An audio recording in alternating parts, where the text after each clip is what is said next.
Seruput kopi dulu lur. Kalau ngomongin FI-50 versi Malaysia ini, jujur aja ini bukan sekadar beli pesawat tempur ringan biasa. Ini udah masuk kategori dipaksa naik kelas karena kondisi kawasan yang makin panas dan kompetitif. Malaysia sadar betul mereka lagi ada di fase transisi. Armada lama mulai menua, sementara tetangga justru lompat jauh ke teknologi generasi baru. Nah, disinilah muncul cerita FI-50 Block 20 versi Malaysia. Secara konsep awal, pesawat ini memang bukan fighter kelas berat. Dia itu basicnya trainer yang dipersenjatai. Tapi ketika Malaysia masuk dan kasih permintaan khusus, arah pengembangannya berubah cukup signifikan. Salah satu yang paling menarik adalah penambahan sistem air refueling. Ini bukan fitur kecil. Dengan kemampuan isi bahan bakar di udara, jangkauan operasional FA-50 otomatis melonjak drastis. Artinya, pesawat ini nggak lagi cuma main di sekitar wilayah sendiri, tapi bisa ikut patroli jarak jauh, bahkan potensi deployment lintas kawasan. Kalau ditarik ke strategi, ini masuk akal banget. Malaysia tahu mereka nggak punya banyak platform heavy fighter aktif.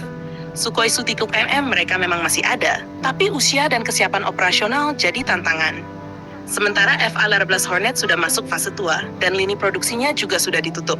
Jadi solusi paling realistis bukan beli mahal langsung, tapi upgrade cerdas.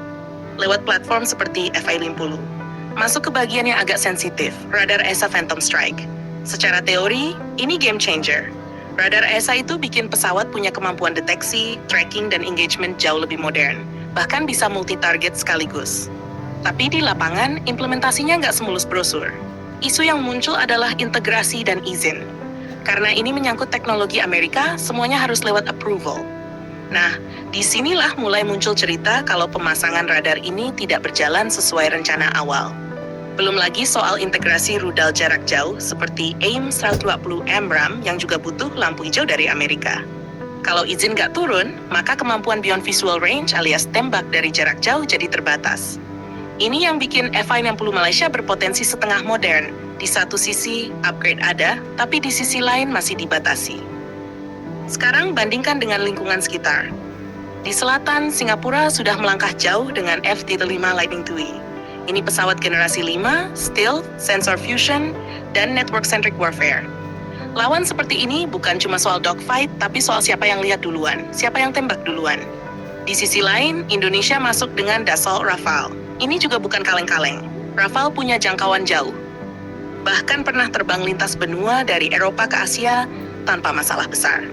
Artinya, fleksibilitas operasionalnya tinggi banget. Nah, di tengah dua tekanan ini, Malaysia jelas harus mikir keras. FA-50 dengan refueling memang membantu dari sisi jangkauan, tapi tetap saja dia bukan heavy fighter. Dia lebih cocok jadi force multiplier, bukan tulang punggung utama. Disinilah strategi Malaysia sebenarnya kelihatan. Mereka nggak mencoba menyaingi langsung F-35 atau Rafale. Tapi mereka mencoba menutup gap dengan cara lebih ekonomis dan cepat. FA-50 jadi solusi interim, sambil nunggu langkah berikutnya. Dan jujur aja, ini langkah realistis. Daripada nunggu sempurna tapi kosong, lebih baik punya platform yang bisa langsung dipakai, walau dengan keterbatasan. Sekarang soal bercandaan netizen tadi, ya kalau dilihat santai, memang ada kesan kayak kok nanggung ya. Udah niat upgrade, tapi kebentur izin. Udah mau modern, tapi belum full capability. Tapi kalau dilihat dari sudut pandang strategi militer, ini bukan soal lucu atau enggak. Ini soal manuver politik dan akses teknologi. Karena di dunia militer bukan cuma soal uang, tapi juga soal siapa yang kasih izin, siapa yang kasih akses, dan siapa yang percaya. Jadi kesimpulannya, FA-50 Malaysia ini bukan proyek gagal, tapi juga belum bisa disebut lompatan besar. Dia ada di tengah-tengah upgrade ya, tapi masih dibatasi. Yang menarik justru ke depan. Apakah Malaysia akan lanjut ke fighter generasi lebih tinggi, atau tetap bermain di kelas menengah dengan peningkatan bertahap? Karena satu hal pasti, kawasan Asia Tenggara sekarang bukan lagi zona santai. Semua negara mulai naik level. Dan yang telat adaptasi bakal ketinggalan jauh. Jangan lupa subscribe, like, dan komen di bawah sambil ngopi.